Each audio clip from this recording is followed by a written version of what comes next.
ongoing study about what platforms mean for the way one city, our city, DC, is being built, organized, and lived in. It's work that I'm doing with Cafuato at the City University of New York and Declan Cullen here at George Washington University. I moved here to DC in 2004 from Ohio. Not long after I got here, I got concerned about the selling of Franklin School shelter in downtown DC. I then went to geography graduate school to look at public property sales, which it turned out were not just happening here on K Street. And then I eventually looked at some failed radical laws from DC in the 70s and 80s for my dissertation. I turned to Uber after I had a babysitter one night take it home. I was curious, what was this thing and for whom was it good, if anyone? So the game plan for tonight is I'm going to do a small lecture on how DC laid out the red carpet for Uber. We'll then do a discussion. I'm then going to sort of fill you in on how the red carpet has begun to fray. We'll do another discussion and some talk about next steps and possible action coming out of this work. If you have any questions while I'm talking, feel free to ask them in the chat, and I'd be happy to answer them as we go with Dave's help. I'm going to go ahead and do a screen share. If you can't see it, please do let me know.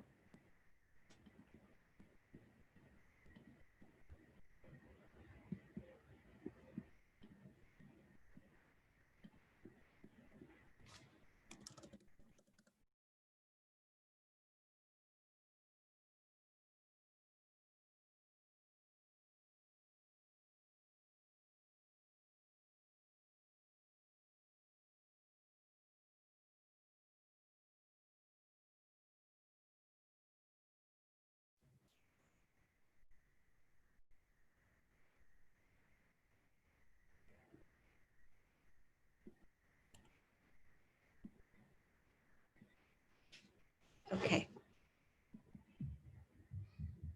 Dave, I'm not sure that I'm able to see if you guys are able to hear me. Let me look at the chat here. We are. I can see and hear you.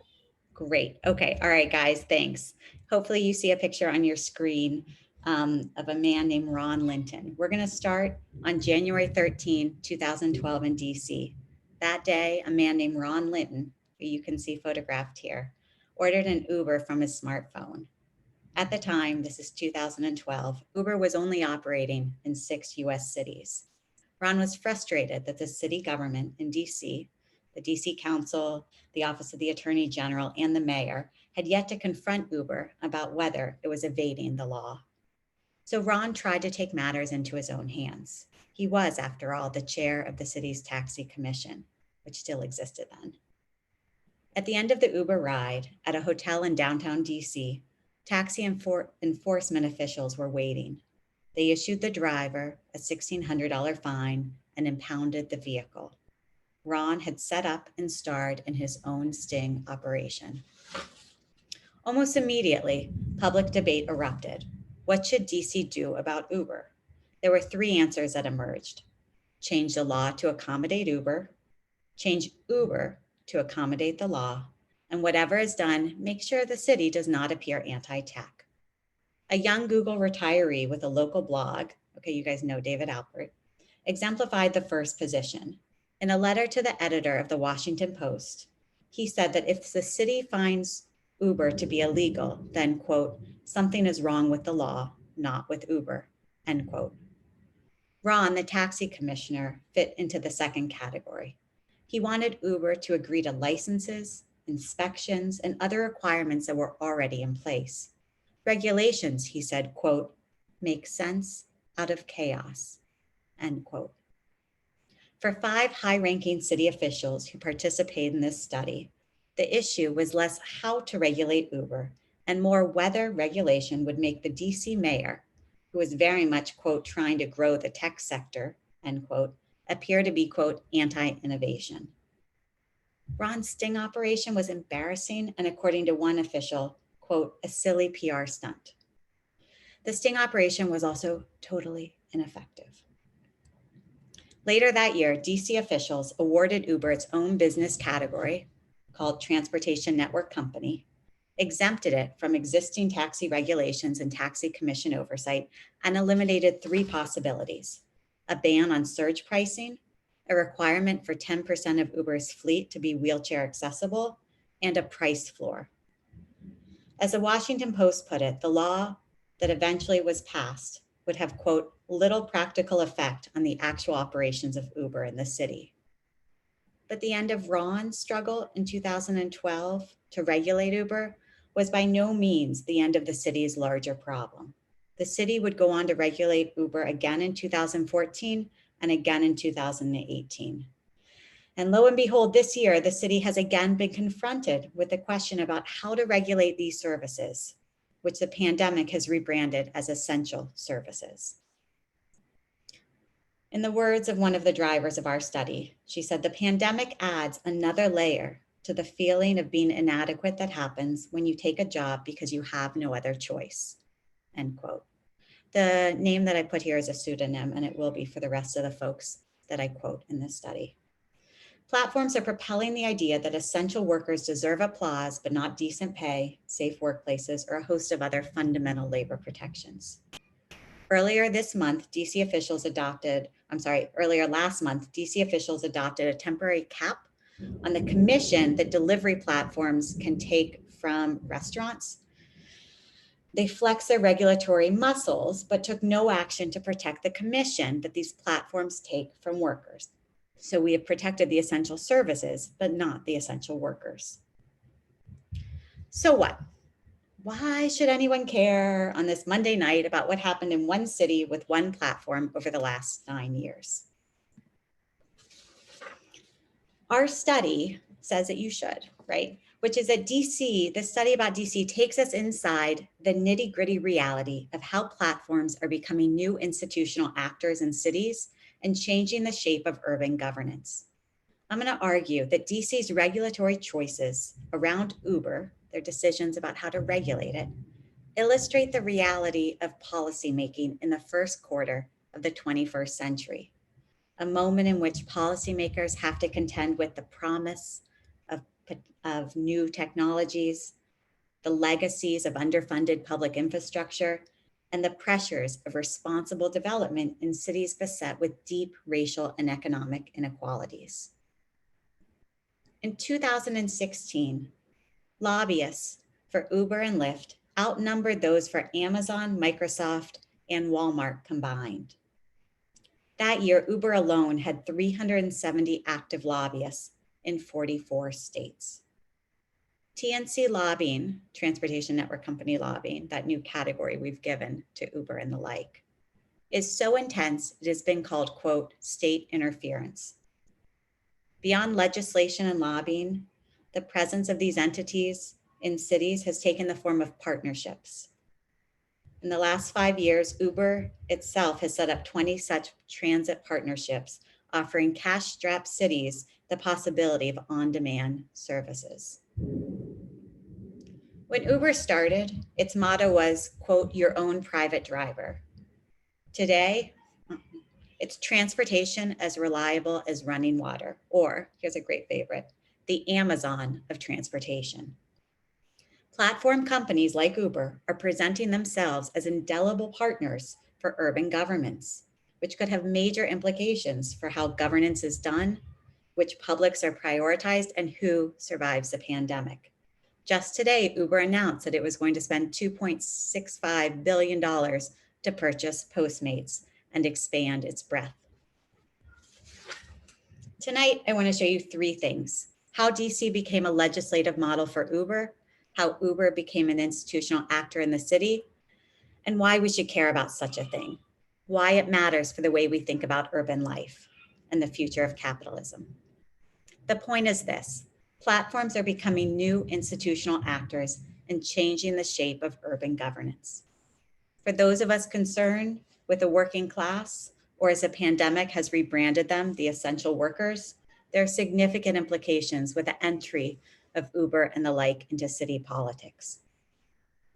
Platforms like Uber are shifting urban governance practices beyond public-private partnerships, which now seem oh so quaint, to even more speculative strategies where the city relinquishes regulatory power altogether. Platforms are the chariots for a set of socio-spatial relations in which the public good is of less and less import, and regulation as a safeguard for that public good is antiquated. Our study of DC draws on 4 years of qualitative data, and only for you guys would I be able to say what drew one of the books that most shaped this project. The Romance of American Communism by Vivian Gornack shaped our collection of oral histories. Over the last 4 years, we conducted, recorded, and transcribed 28. In 2016, we did 28 interviews, but over the last 4 years, we have done hour-long interviews with a host of stakeholders and workers in the city. We are just beginning to do repeat interviews this year in 2020 post-pandemic, but I want to show you this image about who we talked to over the years. For this talk tonight, I'm specifically focusing on the data we gathered from stakeholders, from the policymakers, city employees, the labor organizers, journalists, platform company lobbyists, transit experts, disability rights experts. All of these interviews were conducted in that earlier period of our lives when we could go to public libraries, offices, or coffee shops. All of these interviews were found through Snowball or personal connections. And to contextualize this data, we drew on policy documents, media reports, field observations, and also the right-hand column of conversations with workers over the years. I can talk about the benefits and limits of this data collection process in the Q&A if you'd like. For now, let's return to Ron Linton. When Uber rolled out UberX, if you guys remember, in 2013, Ron did not stage another sting operation. UberX is a low-cost option that we're all familiar with. Uber Black was the original predecessor that was only for already licensed livery drivers. Ron did try again, though, to single-handedly take on the Silicon Valley beast. Within a week of UberX's rollout, Ron adopted new regulations at the Taxi Commission to ban the service. And like clockwork, the DC Council came to Uber's rescue and used emergency legislation to immediately block Ron's efforts. But he was not the only one who got to work. Uber also got to work. And in the first 6 months of 2014, Uber spent, okay, here we go, guys, $300,000 to lobby the DC Council, arranged 18 meetings with council members and aides, sent its CEO to testify at City Hall twice, and coordinated 5,000 customer emails to be sent to council members. The council staffer responsible for drafting the Uber legislation said, quote, "I probably had either a meeting, at least one phone call, or at least one email probably every day during that 6-month period." A senior official who had worked for the mayor at the time said, quote, "Uber kicked our ass in the court of public opinion. They had made the administration out to look like we were dinosaurs. We were anti-innovation if we didn't support Uber."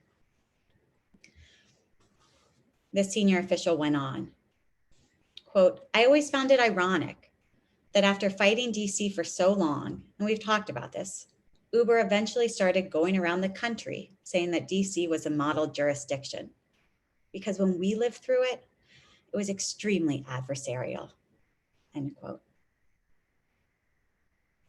The loudest opposition to Uber at the time came from two sources: the local disability rights community and the taxi lobby. For the disability rights community, the problem was accessibility. Taxi cabs are required under the American Disabilities Act to provide comparable service to disabled clients. This community argued that the same obligation should be met by Uber. A disability rights activist described the debates as contentious. But for taxi drivers, the primary issue was one of unfair competition. Here we go. They had inspections, registration fees, and insurance requirements that Uber drivers did not. And they made two sometimes competing arguments about what should be done. On the one hand, they wanted Uber drivers to do everything they had to do, plus be limited to a 20-hour work week and have a price floor. On the other hand, they also made arguments during this period in 2014, saying that their own industry should be deregulated so that they could use surge pricing and reduce the number of annual inspections. To stress these points, taxi drivers twice blocked the roads outside of DC Council, and there's 2 images of that here. But to no avail. The DC Council's eventual law on Uber X was a wholesale coup for Uber. The Vehicle for Hire Innovation Amendment Act of 2014 eliminated the Taxi Commission, created a new department with the power only to sanction and fine platform companies. The new department could not access data about how many vehicles were on the road, how many customers were using the service, how many rides were even, taking place, how many registered drivers were operating on the platforms. But the nail in the coffin was this. Any records that the department did end up getting could not be shared with the public, which in this case included legislators. In an unusual move, the DC legislation made data about ride-hailing immune from the Federal Freedom of Information Act, FOIA. Nonetheless, the city's mayor repeatedly celebrated the city's warm welcome for Uber. She said, quote, "We're excited to be one of the early partners with Uber," end quote. Together, Uber and DC officials created promotional videos, held ribbon cutting ceremonies, and collaborated on transit plans. If I can swing it, guys, I'm going to show you one of these videos.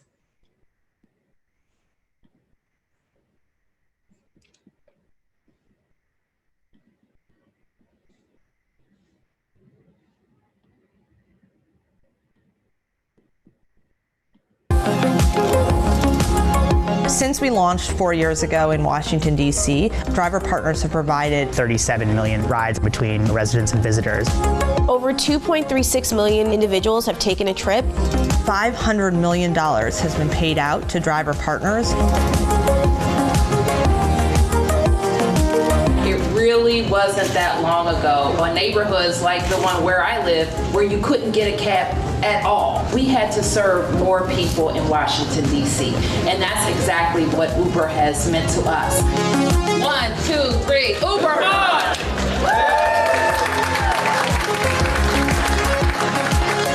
It's been 4 years, DC, and we're just getting started.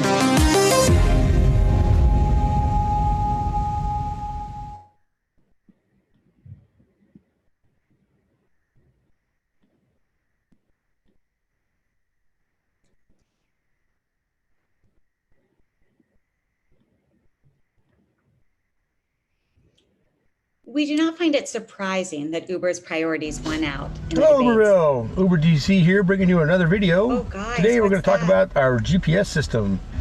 Now, whether you use the Uber app,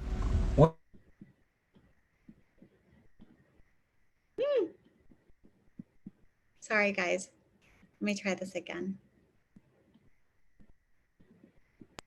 Okay, here's a point from that video. Okay, we don't find it surprising that Uber's priorities won out in the debates in the beginning of its first 5 years here in DC, but how it won out should be of interest to all of us working toward radically different futures.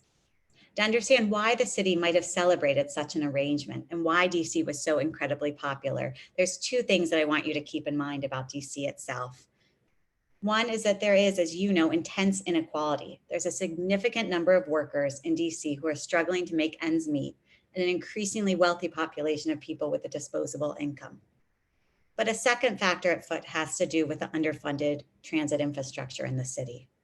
By the time that Uber came to DC, city officials had already been exploring alternative modes of transit and positioning itself as a front runner for 21st century transit planning. The local government had given public space access to Zipcar, do you guys remember that? The car sharing program in the early 2000s, and not long after had launched the country's first bike sharing program. As you know, we have a metro system in dire need of repair. There's been a push to privatization, and also the shortcomings of the taxi industry have been publicized and to some extent exaggerated in the press. Uber was in some ways an easy match for DC. After DC laid out the red legislative carpet for Uber, 2 things happened. First, and this is more of a symbolic note, Ron was removed from office and not long after died. Second, Uber ramped up its representations about its services. very few of which could actually be confirmed or challenged, given its exemptions from regulatory oversight. Uber announced that a cut to driver compensation would result in increased driver earnings. Low-income neighborhoods would have better than ever access to reliable transit. Black residents now would have a refuge from the taxi industry's plague of racial discrimination. Deaf drivers would be allowed on its platform, and that wheelchair accessible rides would be offered. And that last one is important. Uber sold itself as able to serve the public, but also fought any regulation that would require it to actually, do so. A disability rights activist put it this way: they're working with the automakers and providing service in partnership with the transit agencies. It all is like, that's public transportation. And what I think is we have to redefine what public transportation is. We have to put the label on it now. You're providing public transportation, and this is what that means, right? Like now, you have to start taking these obligations seriously. Uber has been able to self-regulate, but not be beholden to any public. A former senior official in the mayor's office, and now a lobbyist, described how this power grab unfolded. He said, quote, Uber wanted to run this thing and then assure us that all their drivers were protected. And it was kind of a trust us attitude. He went on, I remember being on a few panels where I had to sort of remind people about why we have these regulatory systems to begin with, right? They're for health and safety and worker protection and consumer protection and all these things. You have all these tech people who are saying, let's throw it all out. And you have people like me saying, really? In 2016, after this power grab had happened, we sat down with one of Uber's lobbyists in DC, a young man who I'll call Zach. I asked him about how DC ended up with a set of laws that were, in his words, quote, the most welcoming and the most friendly to the company. He said, quote, so DC, they adopted our view of the world, I think, and that's why it's one of the best models for us. When we asked him what that worldview was, he said it was one in which Uber would, quote, set the standards. He went on, quote, we can do all the functions that a regulator would, but we can do it at the pace of business, end quote. An early investor of Lyft and former DC Department of Transportation official put it this way in an interview. These platform companies, quote, think the government's antiquated.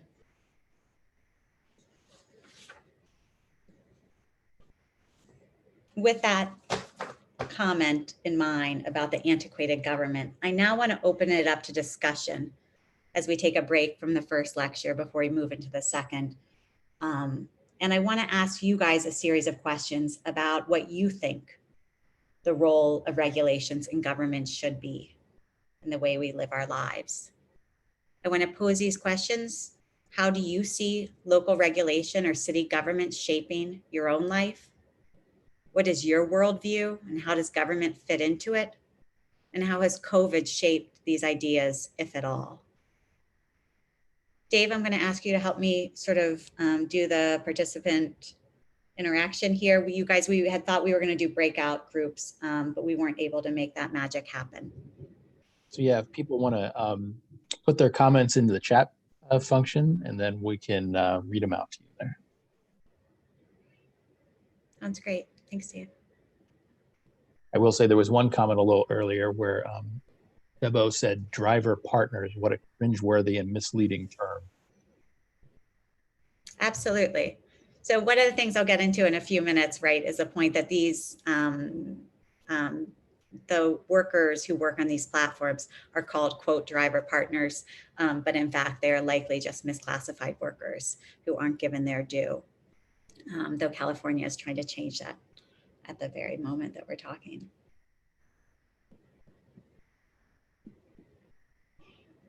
Anybody have some thoughts related to these questions, questions related to these questions, answers to the question? So here we have from David. I drove for Uber for like 2.5 years. and it only got more and more exploitive. Drivers don't even get the full benefits of surge anymore.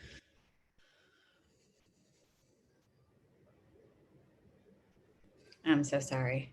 You're not the only one. One of the hardest things about this project was hearing from stories of drivers who believed that the experience they had were their own fault, as if they weren't, quote, smart enough to make it happen, where in fact the system may be set up and seems certainly to be set up to make drivers fail.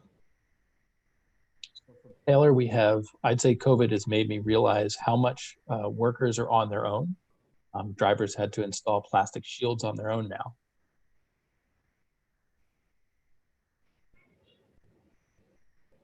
Yeah, and it's, sorry, go ahead. Oh, I'm sorry, go ahead, Dave. No, go ahead. So PJ said, Uber says they pay drivers $500 million. How much did Uber gross in the same amount of time?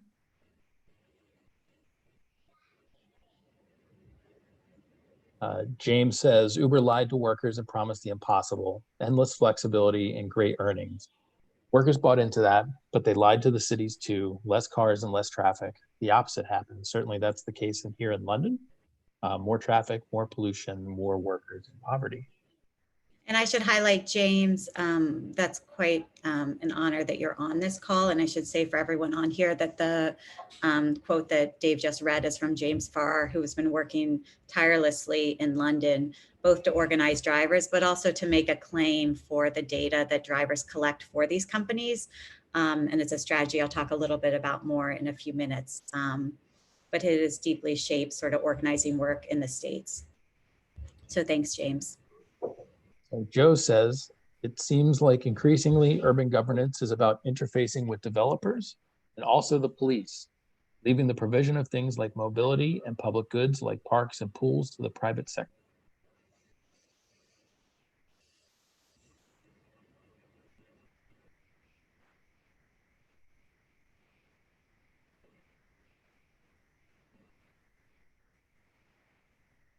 I'll say for myself, the one thing that COVID-19 has shaped my own ideas is realizing how much cities really matter in terms of governance. Like, it's easy to think that all the big decisions are made at higher levels, but there's so much that cities are left to do. That's true all the time. It's particularly true maybe with Donald Trump in office and the Republicans in Congress, but it's it really emphasizes how important cities are for us. And they may be sort of the ticket to filling in the blank for workers whose unemployment insurance will likely be cut at the end of this month. Mm-hmm.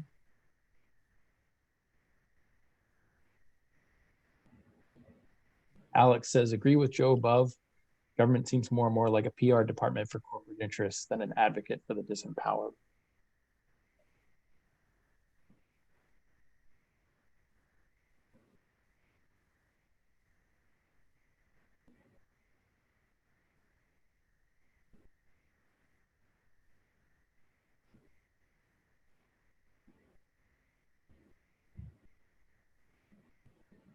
Anyone else?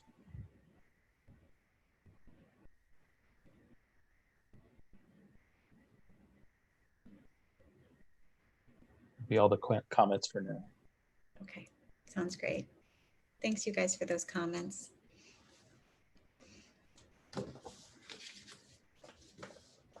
I'm gonna start sharing my, let's see if I can just make it happen seamlessly. Okay, great. I wanna talk briefly before we go back to DC details, a little bit about what the gig economy is. People call it the 1099 economy. I like to refer to it as the platform economy. It's sort of this thing that we talk about, and these are three of the big books, if you were to do further reading on it, that I would recommend. But we can sort of date the platform economy to the 2008 economic collapse. That was a moment in which cities across the world witnessed, and in some cases like DC, welcomed with open arms, the rise of these new on-demand services from hospitality, like Airbnb, logistics, TaskRabbit, Instacart, meal delivery like Grubhub. In the ride-hailing industry alone, we know that Uber drivers tallied at least 1.5 million in the US and more than 3 million worldwide. These on-demand platform services sort of expanded and extended the on-call scheduling rhythms that were already afoot in the retail and restaurant industries. On Uber, workers can sign up with a tap of a button, never meet another soul, and never have their car inspected before they begin work. The gig economy can roughly be broken into two groups. We can think of it as geographically specific work, the work that I've been studying about delivery services, work that has to be done somewhere in particular, and also that anywhere work like Upwork or freelance work that's being done remotely. By classifying workers as independent contractors, the gig economy has been able to allow companies to skirt all kinds of responsibilities ranging from workers' compensation, minimum wages, health insurance, paid sick days, overtime pay, disability rights, protection from discrimination, among others. There is sort of two thoughts within sort of scholarship about the gig economy. On one hand, it's framed as a sort of a break from the recent past. And on the other hand, it's sort of framed as a manacle extension of it. So on one hand, we could see it as a return to earlier periods of labor conditions. And in other ways, we think about it as sort of just a long extension of the fissuring of work. That being said, there's also sort of geographical implications to these comparisons. For some people, and I think there's a compelling point to be made, that it's really that conditions afoot in the global South around contingent non-standard work are filtering up to the global North. A manager, when I want to explain to somebody, what is it really about the gig economy that makes it different than other kinds of services? I think of this quote that I want to share. A manager put it this way: before the internet, it would be really difficult to find someone, sit them down for 10 minutes, and then get them to work for you, and then fire them after those 10 minutes. But with technology, you can actually find them, pay them the tiny amount of money, and then get rid of them when you don't need them anymore.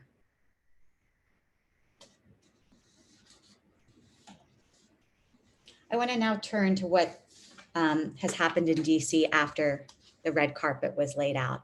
Before I do that, I'm going to do a quick screen share about the extent to which Uber has gone to great lengths to sell its story about what exactly it offers workers and drivers. And I think it's important because it's a kind of story that a lot of the policymakers in DC that we've interviewed continue to repeat to us, despite evidence to the contrary and mounting evidence.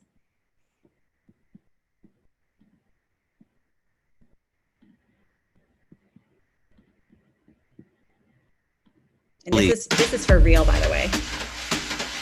Hello, my name is Spike Lee, and this series is about 5 Uber drivers who are hustling, driving, grinding.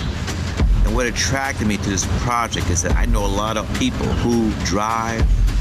Uber has given a vehicle to pursue their dreams. They also lets you pay the bills. You have vision and belief in your dream to make it happen. That is the Brooklyn Hustle.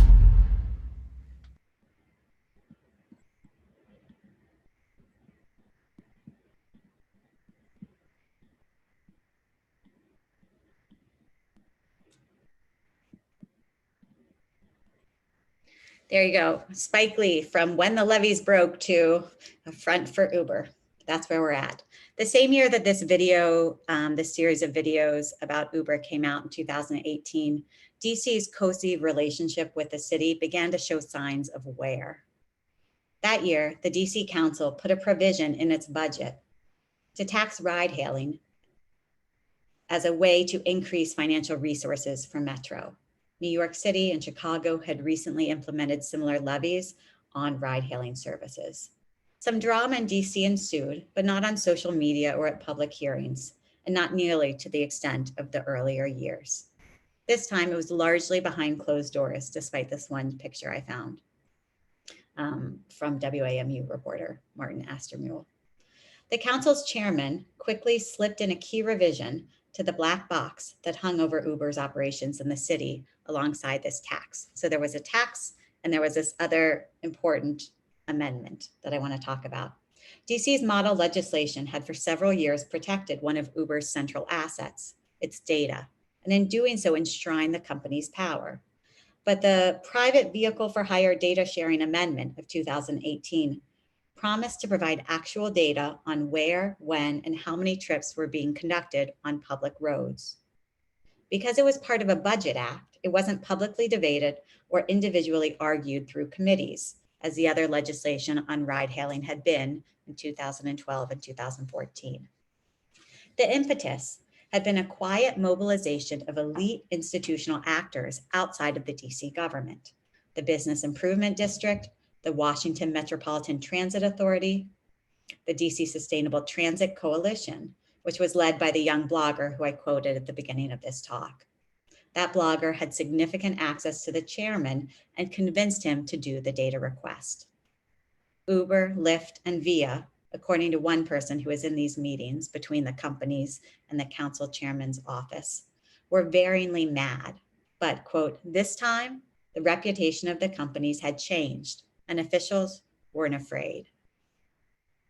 The 2008 amendment, which was adopted as part of the city's entire budget, required that Uber and its peers submit a host of quarterly data sets, the number of drivers on each platform, the total miles driven, but not idling time or deadheading, average fares and distances, and a log of rides, including origin and destination,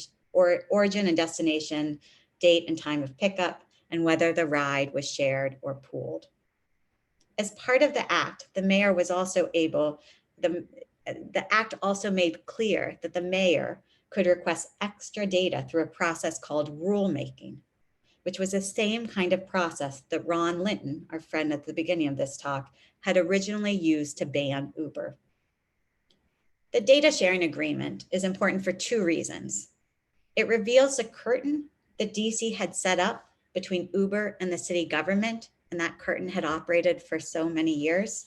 And it also pokes a hole, however small, in that curtain. The 2018 law is a direct challenge to the self-governing arrangement that had made DC such a model for Uber.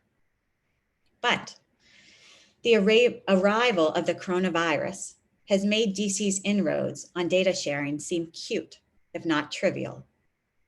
Access to archival data, it's not even real time. Access to archival data on Uber's operations has not compelled the company to pay its workers a minimum wage, offer workers' comp, provide PPE at no cost to workers, address persistent misclassification, or contribute a cent to the city's unemployment compensation fund. Data sharing now almost seems like a red herring. Data has become the end, but it was always supposed to be the means. In 2019, we found two dominant narratives about this data that was circulating in DC. One that we expected, which was that we still need more data, and one that we didn't. We need less data. When we sat down last summer with the staff of the city's Department of Transportation, who I'll call Fran, she said, quote, "We believe that we can make better policy decisions if we have better data. We get data from a third-party company because Uber, we can't get from them, even though we have legislative requirements. The data we can get from them, the third party, from the data that we get from Uber is not clean. We have to spend a lot of labor, resources to clean the data." 3 years earlier, while still at the same job, she had said something remarkably similar. She said, "We need real-time data." Just kidding. Okay. 3 years earlier, she had said something remarkably similar. She said, "We don't have any data from any of the TNCs yet. We've been working with them, but it's a battle." We heard this refrain about the difficulties of getting data over and over. At the Department of For-Hire Vehicles, the department that oversees Uber, we met with a senior level employee named Derek. He said, quote, "We need real-time data, but that's something that was not in the cards." He went on, "I think sometimes the TNCs push a lot of data to us that is very raw. I don't know if it's intentional. I don't know if it's out of malice, but it's very raw. And it's up to us, the entity, to figure it out, to crunch the data, to validate the data, and to make it into a usable format. Oftentimes, I think they're very surprised of how we're able to look at the data. A colleague of his, also at the senior level, reiterated this sense, quote, "It's always a battle trying to get more data. And even the stuff we think we're legally entitled to has been a little bit of a battle. It's why I dread every email. When I see one from Uber or Lyft, I'm like, is it their lawyer yelling at me?" End quote. On the other side of these refrains is the argument that we heard from Aaron, a policy analyst with intimate knowledge of the TNC DC Council legislation. He said, here we go, guys. He said, quote, "Researchers want data." We do. Understandably, the government itself is not always clamoring for data because honestly, they don't have the capacity to analyze it. The DC Department of Transportation, if they got automated vehicle data, I don't even know what they would begin to do with it. They don't have data scientists in-house who can analyze data. They have policy analysts, they have engineers, but they don't have a lot of the capacity, particularly in the kind of real time that you might want to analyze data to make adjustments. I'm just skeptical. Sometimes I think the case for data at the government usefulness level, at least in DC, is overstated. Uber secured itself in DC over the past 9 years as a regulatory actor and swiftly hung a veil over its practices, creating a power imbalance. Just as Alex Rosenblatt, the author of Uberland, found informational asymmetries between platform workers and platforms, so too do we find these massive informational asymmetries at a different scale between the platforms and policymakers. Data is the apolitical object through which Uber has shepherded its political power in DC. It's become a fault line of sorts between those who think we need more data to regulate and those who think we need less. And though DC has been stymied by these issues over data, other places, like I mentioned in London, have not been. California is moving ahead with tackling misclassification without access to all sorts of data that we'd like to know or that the data sharing agreement of 2018 was supposed to offer us. New York City too moved ahead with a minimum wage with minimal study. Apart from California, New York City, and London, the power that these platforms have taken through sort of their holding of data has come to be seen by workers themselves. Power is being taken up from below in several places, which I want to highlight. In the Pacific Northwest, the driver's seat co-op is trying to amass data so that workers on these platforms can try to earn a profit by collecting the data and selling it back to the city. So they actually recognize their role as a producer of data for these companies. I also want to highlight the work that's happening overseas in Spain and France with a bicycle co-op. And I'm going to click on a video for you guys to see for 2 minutes before we get to another so what's the point of this talk.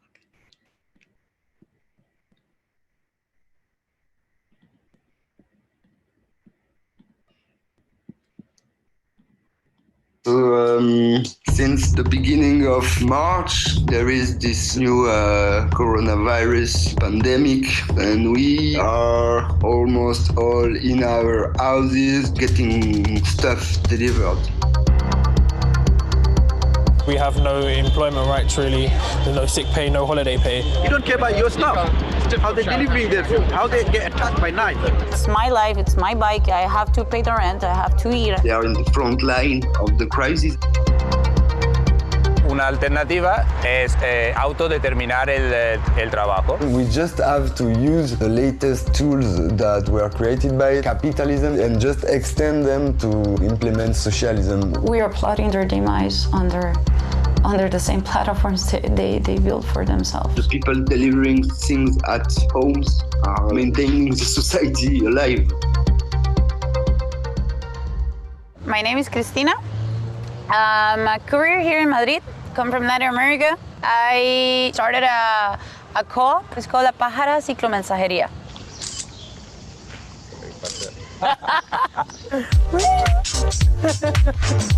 El proyecto de la pájara es un proyecto cooperativo de 6 personas aquí en Madrid que han trabajado en algunas de estas grandes compañías como Deliveroo y Globo, y conociendo, teniendo experiencia del trabajo, han decidido crear su propio proyecto. Well, the working conditions here, for example, with Deliveroo, Uber Eats, had made a really difficult environment to have well-paid jobs. Like, you don't have social security, you don't have insurances, you have to put on your own bike, your own equipment, your own everything. It's in a total disadvantage for the rider. Nowadays, when you're hungry, you can order food from a gig company like Uber Eats or Deliveroo. You choose what you want, a rider will deliver your food. You pay the gig company, who is also making a percentage from the restaurants. They pay the rider a small amount and keep the rest of the profits for themselves and the shareholders. In a cooperative, the rider who delivers the food also owns a stake in the organization and is paid fairly and evenly. So I'm Alex, I'm 35 years old, I'm a web developer. I got into this because the brother of my ex-girlfriend, when he found this job in the gig economy, he was really happy because he could choose how much time he wants to work. But it's the platform who is making the wage conditions, so they can change it when they want, and the riders, they have nothing to say because they need the job. The cooperative idea, it was a lot of people gathered together, wanting to change, wanting to create new worlds.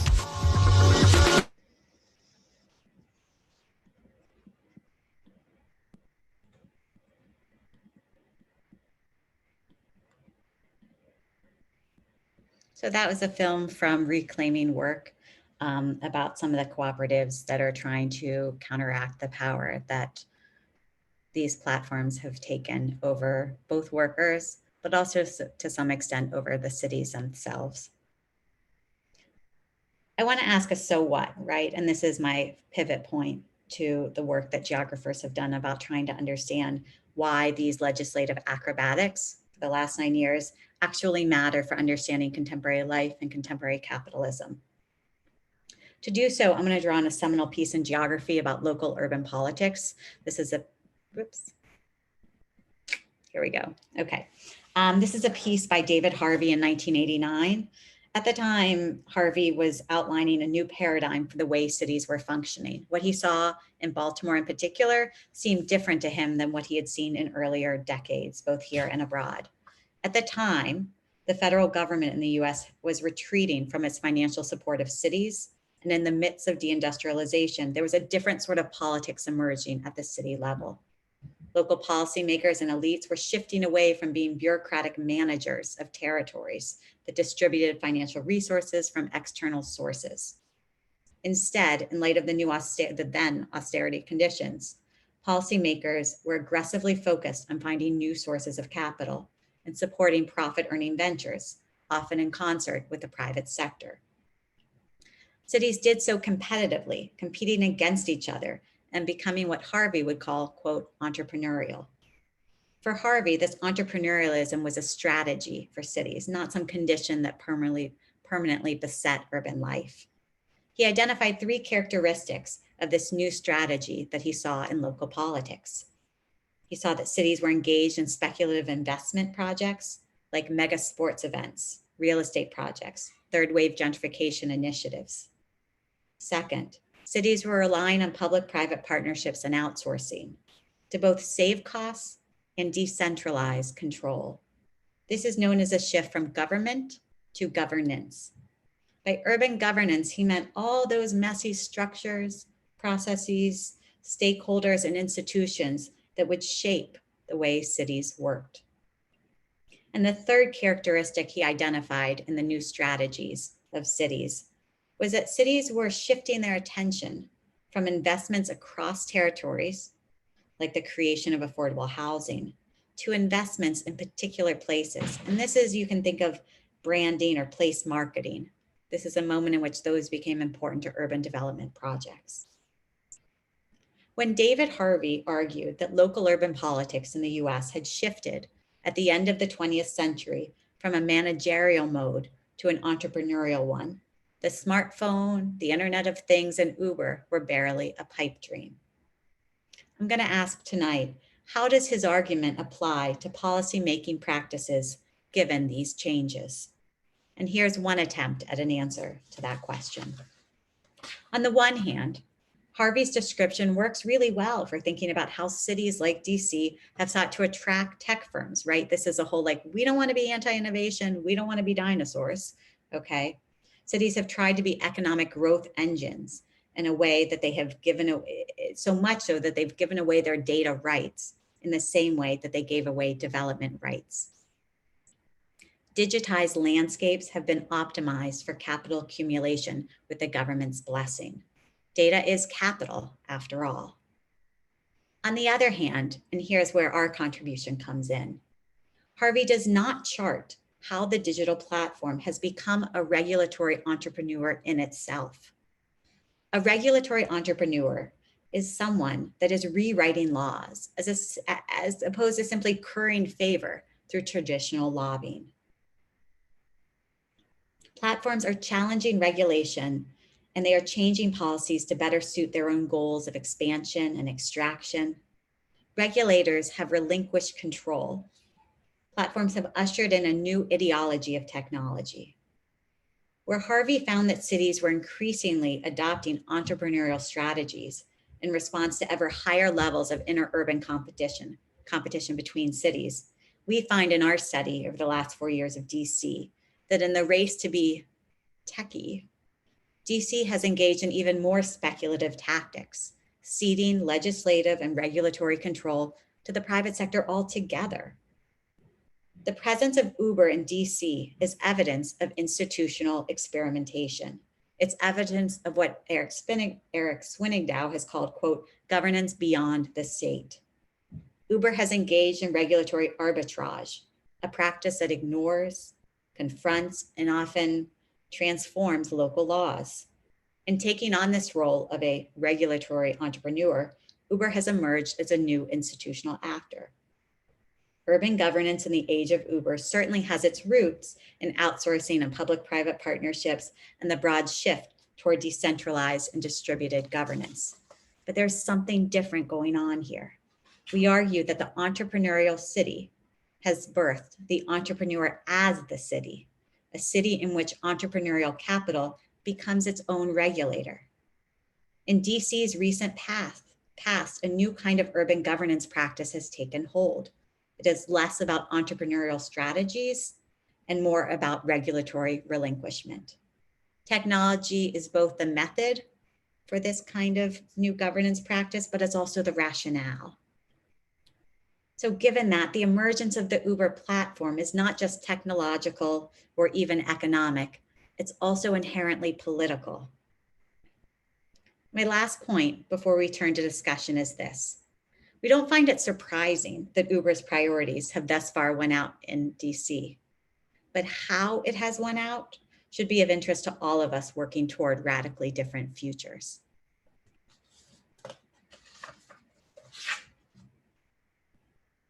Here is an ad that ran in April of this year. It is an ad that makes clear who Uber's audience is and who it isn't. To the drivers and delivery people, we want to say thank you until that beautiful day when we can all go outside again. I want to pose a few questions in the next part of this night school. I'm going to ask a few questions about how do platforms like Uber play a role in your life? Do you see any openings for organizing? Certainly there are some efforts in DC and elsewhere, as I mentioned. How could struggles to regulate platforms connect to broader anti-capitalist efforts? And if platforms are attacking the public good, as we certainly seem to be finding them, what do we do? Dave, I hope you'll help me open this up to the chat. Sure thing.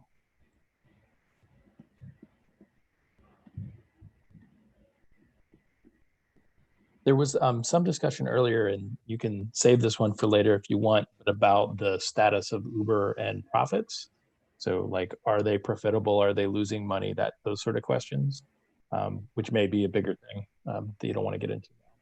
Yeah, no, those are constant questions. PBS NewsHour just ran a story about a week ago about this question of why are these companies hemorrhaging money and yet still able to attract so much venture capital.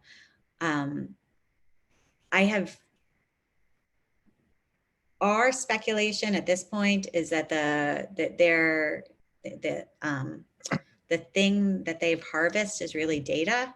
And so we will see what they want to do with that in the future. But no, they're not profitable at this point. Although I write very little bit about that in the business front. If you are interested, the best piece by far that I've read is by a guy named Hubert, Hubert Horan. I'm actually going to just write his name here. He has a 2017 piece. He is non-academic, but he is deeply familiar with the transportation industry. And his analysis is the most compelling one to me about how to understand Uber's business model.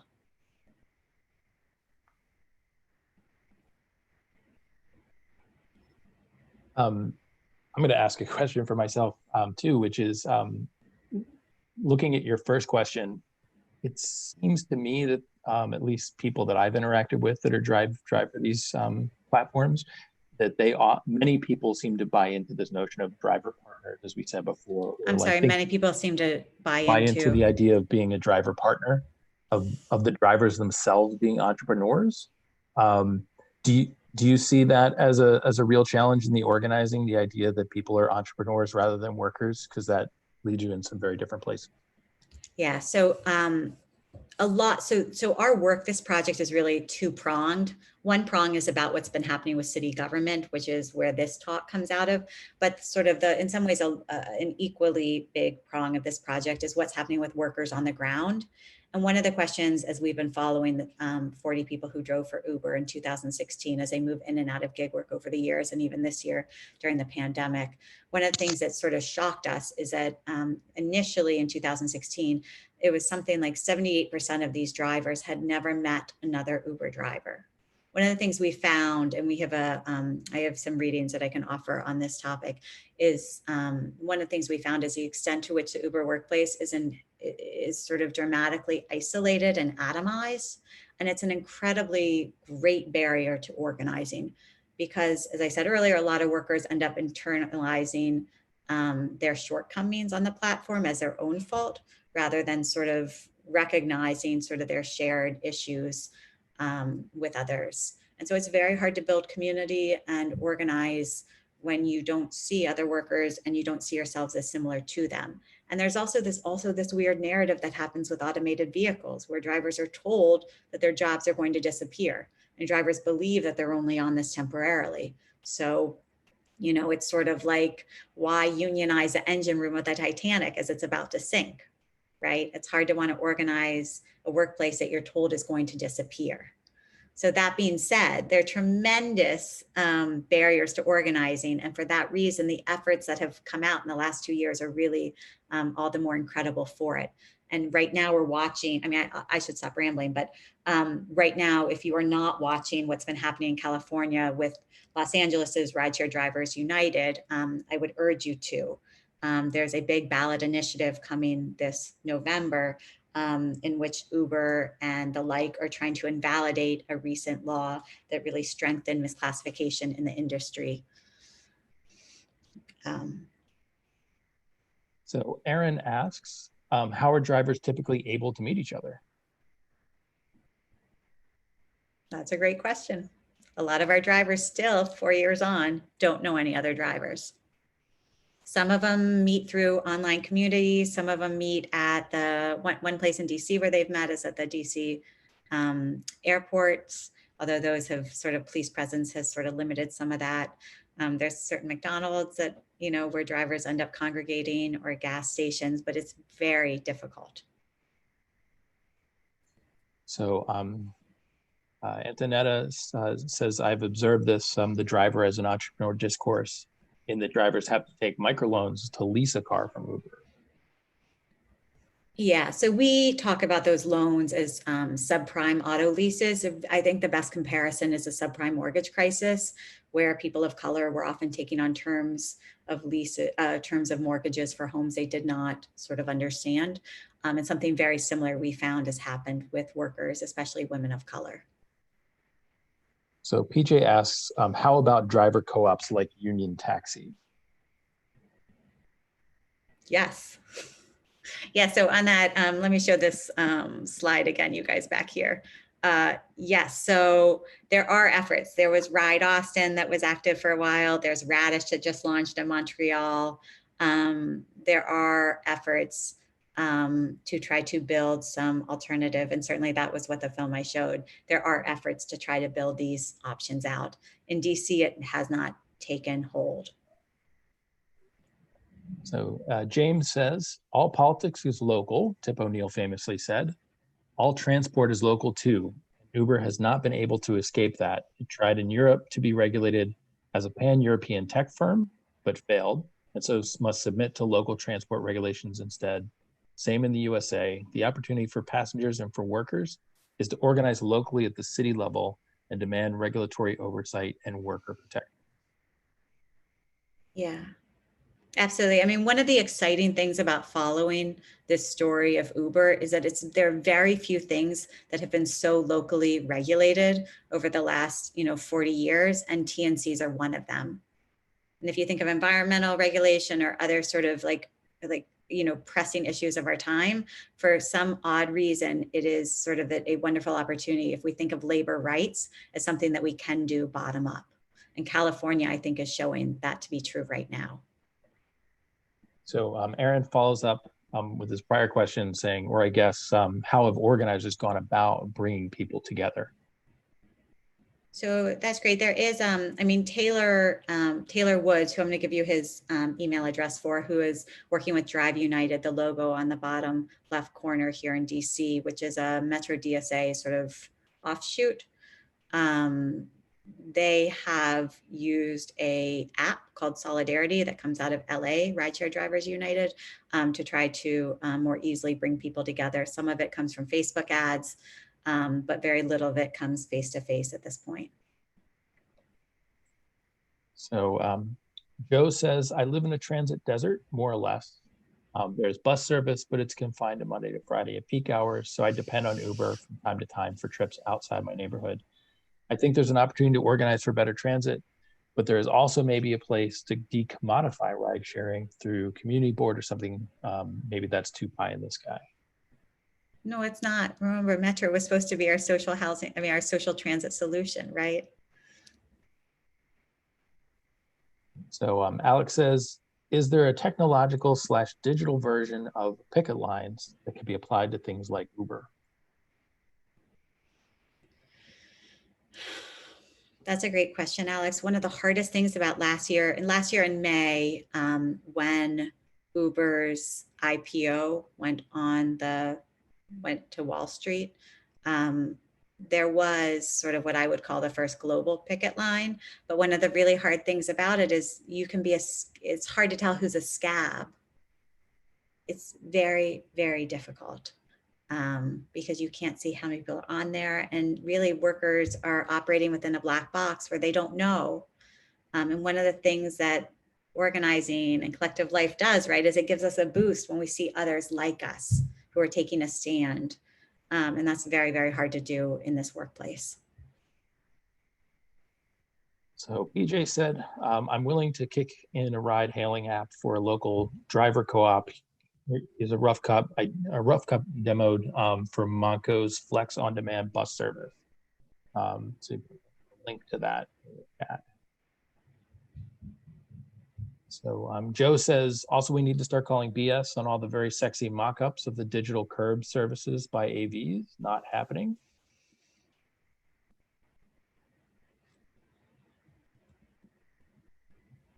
PJ says a good way to organize is to start with co-op car insurance, health insurance, etc. These are the things all drivers need and can be a way of organizing.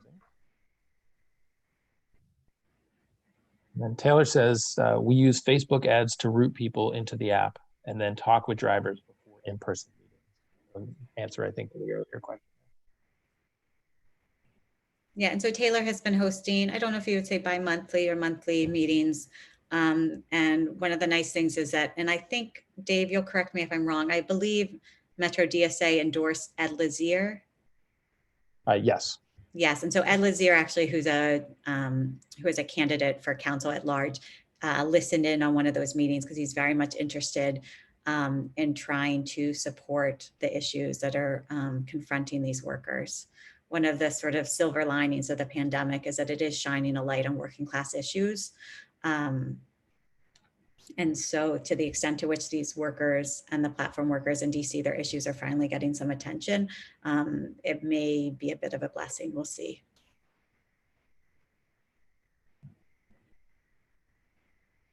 That's all we have for now. Okay, well, great. I want to offer a few readings, but I'm also open to other conversation or comments about this work.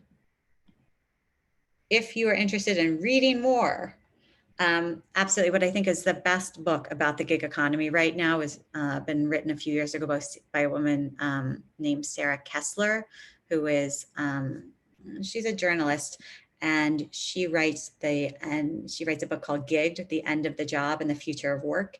And in that book, what she does not only is tell the story of 5 workers and their experience with the gig economy, one of whom is an Uber driver, but she also really critiques and takes seriously the role of journalism in accelerating the spread of the gig economy as a savior for us all.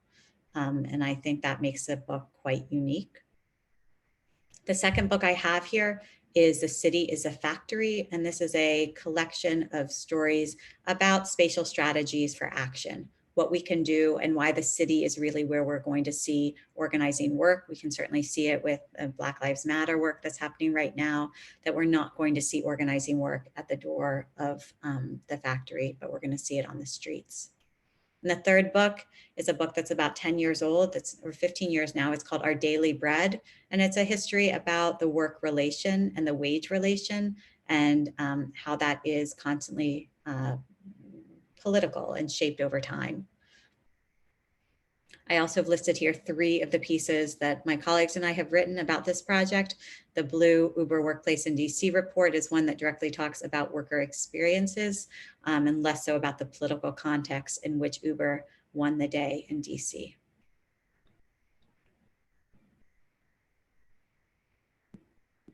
Okay, I'm trying to read the chat while I do this. We have a few questions and comments here. Taylor asked if you can say more about drivers' employment alternatives instead of rideshare and employment after doing rideshare. Can you say more about drivers' employment alternatives? Great, yes. So one of the things that we have been tracking is workers as they move in and out of the gig economy as part of this study. One of the things that we found sort of in the last month of these conversations is that a lot of people who had left the gig economy in 2019, by 2019, have now returned to it in 2020.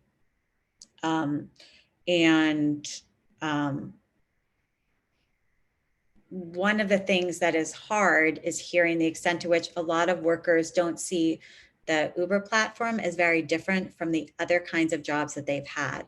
I'm thinking specifically of a woman of color who talked about this job as no different from that of her work as a contractor for the asbestos removal industry. Before that, she had been working as a long distance truck driver. She had never had employment benefits, traditional W-2 employment benefits. And so Uber didn't seem very different. For many of the workers that we talked to, their experiences of sort of that traditional Fordism is imaginary. It's not been a part of their lives.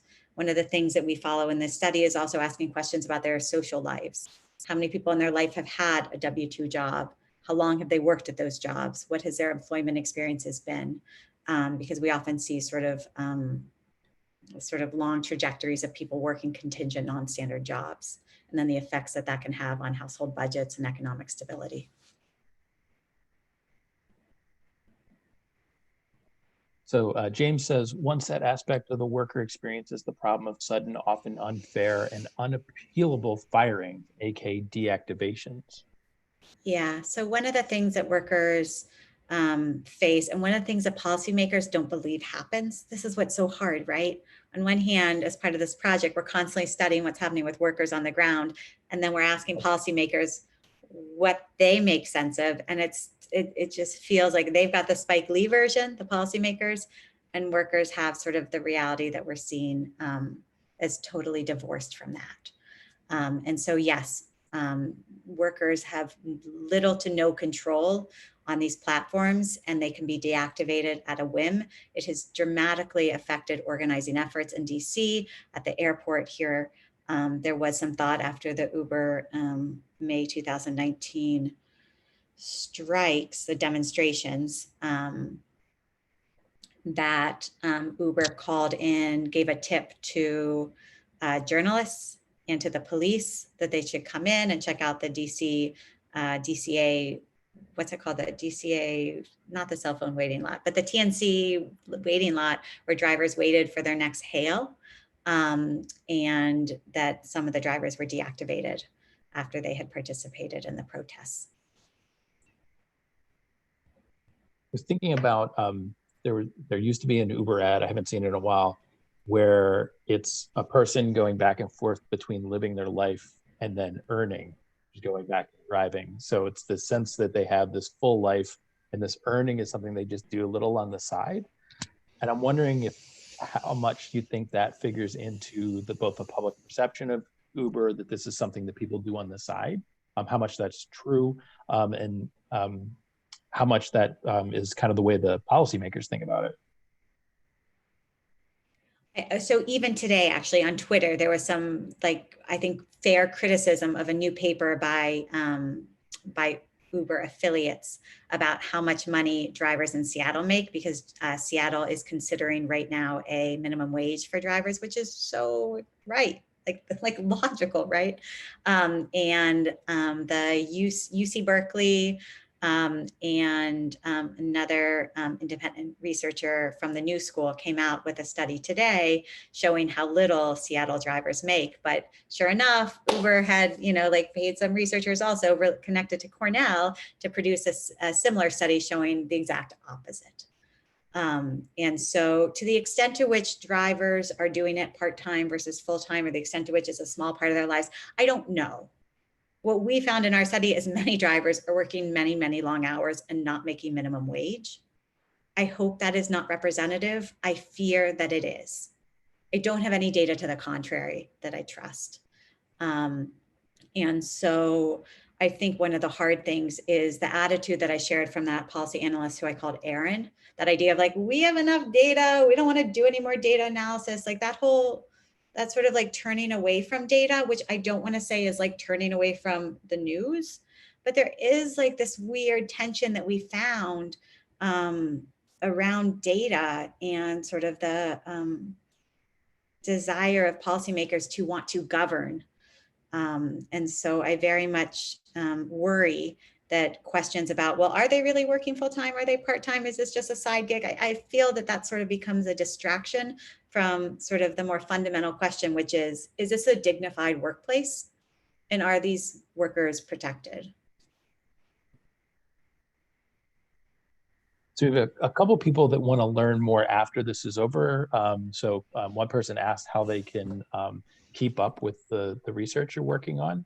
And someone else asked about connecting with some of these groups you mentioned. And I should say that whatever else you might say, that we can collect any of that information, and we'll do a follow-up email so we can add some of that stuff. That would be great. So I do want to share, I think on here, I have Taylor Woods, who I believe is on the call. I have his email address here. If you do want to get involved with Drive United, my email address, I will also, let me just put it in the chat if you want to stay updated on this project or any of our publications. I will say that we sadly have sort of just ended an effort. It was a short-lived effort with DC Jobs with Justice here in DC to try to address the unpaid unemployment insurance taxes from platforms. I think I have a letter here. I'll flip back to this in a second, but I think I have a copy of a letter here that we had sent to the Reopen DC committee because we had got wind that maybe Carl Racine in the Office of the Attorney General, that they might, or Alyssa Silverman's office, might be interested in trying to address the unpaid unemployment insurance taxes. These platform companies not only have like screwed workers, right, but they've also in many ways screwed the city at large, because the city has not been able to sort of get any of the unemployment taxes that it would have normally if these workers were not misclassified. And so that's something that New Jersey and California have started to try to address. And we thought there might be movement here in DC around it, but it doesn't look like that's the case right now. Yo, wait, I'm going to put it back. Sorry. The email address will come back. Sorry, guys. There it is. Okay. Drive United. I also just wanted to plug the next night school talk about Reconstruction and democracy in the South, and also then Ed Lazier's campaign as someone who is taking very seriously what's happening with workers, especially low-wage workers in the platform economy. And Ed had actually, one of the things he had sort of floated was just a question about whether or not at the end of this month, unemployment insurance is a total mess for workers, which I can talk a bit more about if you want. But one of the things that's very worrying for workers is what happens at the end of this month when the PUA, the Pandemic Unemployment Assistance, that $600 boost to unemployment insurance, what happens when that goes bust at the end of the month. And so Ed had even floated the idea of maybe that's something the DC Council could take up to try to soften the blow. Because for many of these workers, some of whom are still working, some of whom are not, the end of that federal boost to unemployment insurance will be dire. So James says, in Europe, we have our eye on intelligent apps, joint venture between Daimler, Mercedes, and BMW. They have the Free Now platform. It seems like an existential battle for these German auto manufacturers who have great influence on German industrial policy and thereby EU policy. They see on-demand mobility as a threat to their business model. These new on-demand biz models or old auto manufacturers have potential to have far more quiet, malign influence over EU policy than brash Uber. Wondering if US auto manufacturers have a plan to eclipse Uber. Oh, I don't know. Dave, do you know? I don't. That sounds more like a thing the Germans would do than Americans. I don't know. Oh, James, I want to hear more about that. That's interesting.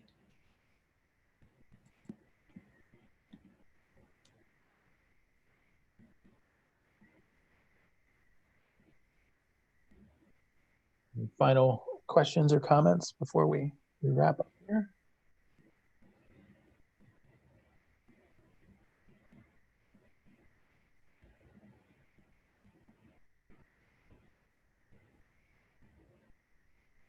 All right, look like it.